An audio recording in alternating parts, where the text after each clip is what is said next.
Hello and welcome to this amazing tutorial where you will learn how to make this. It's a pretty cool wallpaper and you can fully customize it however you like, and it looks really modern and slick, and you can use it for your phone wallpaper, your computer wallpaper, whatever you like, and it's actually really cool.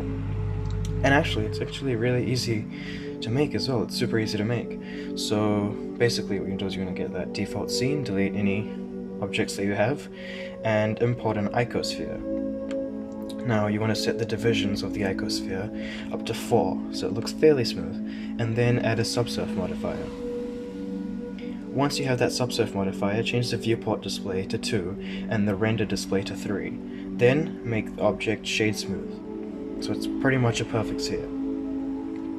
Now that you have that, you want to go and, well, that's all the object's done, so you just want to frame the camera. And so a helpful way to do that is setting the background fully to black, and you can just select the light position and change it to whatever color you want, or change the power. Make sure you make it a sun so that it is acting like an actual planet, because obviously in space there are stars as suns. And so now that I have my scene set up in the right angle that I wanted at, and the right sun and the right framing, I can create a new material, set the metallic to around whatever you like, just pretty much 0.6, 0.7 is good. Then add a color ramp and plug the color ramp into the base color. Now what you want to do is you want to go into the color ramp and just select the colors that you want your planet to be. So I want it to be red, and I want it to be green. Just anything works. Honestly, you can do whatever you want. You can change the colors later. I'm just setting like a base color, so I want like some of it to be black, some of it to be some random other colors, like more red, I don't know, like bright red. Honestly, like, you can do whatever you like. It's all up to you. Just choose whatever color you want. Around about 5-6 colors is good. Next, you want to add a texture and a noise texture. Then just plug the factor of the noise texture into the factor of the color ramp, and you have that. Now I have some very specific values that I want mine to be, but you can choose whatever you want. You can just play around. But I found that a scale of 4.7 and a detail of 16 with a distortion of like around 10 is good. It looks nice. So I was happy with this. I just want to change the colors around a little bit, make it a little bit darker, and so I was happy with this color scheme. Now I just turned off all the overlays so that I can only see the render and what it would look like in the end, and it looked pretty nice, but it was a little bit dark. So I changed the angle on the sun, and if you change the angle on the sun, it makes it focus into one point, or it spreads it out. So right now it's focused into one point, as you can see here, and so I just didn't want that point to be focused. So I put the metallic on full, and it looked like it wasn't that hazy anymore, which is nice. Then I went on to the light settings again, and I played with the angle a little bit more. And I changed the angle to something higher, as you can see, so that it doesn't really focus on that one point. And then I just turned the metallic down a little bit, because I'll composite it later.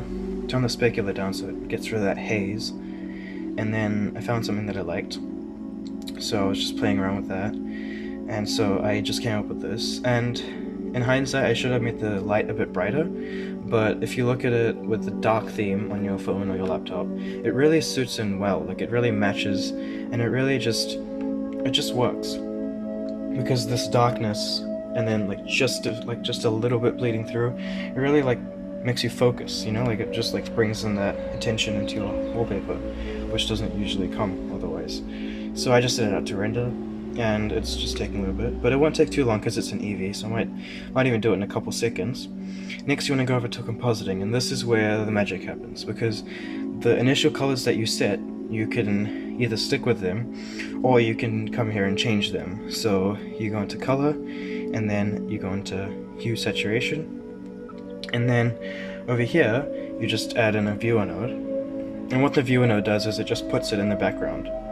And so putting it in the background, it means that, you know, it's easier to visualize and you can see, and it looks pretty good already.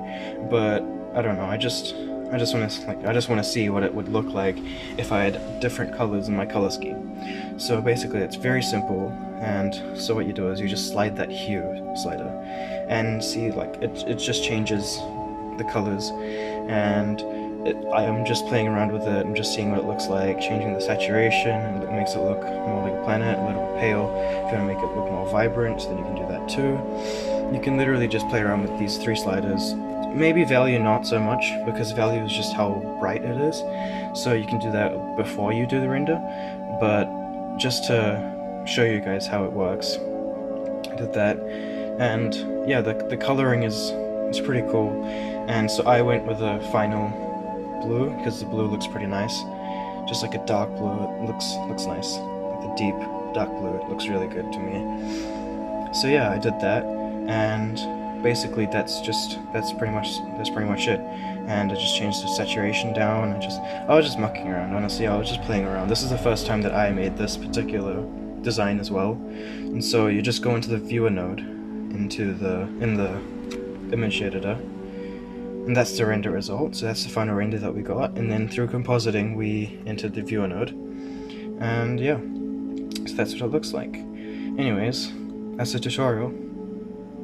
Thanks for watching. That's pretty much it. That's the tutorial. I'm gonna try this really cool thing where, like, I go like fully black and then I move my mouse out, and then you don't know where the video ends. Like, you don't know the difference between when the video ends and it's completely black because, like, just the music's playing. So I don't know. I might try that. I might not. But you'll never know because it's fully black now, because I zoomed in into the black place. The black spot. Yeah. Anyways, yeah. Bye. Bye. Bye.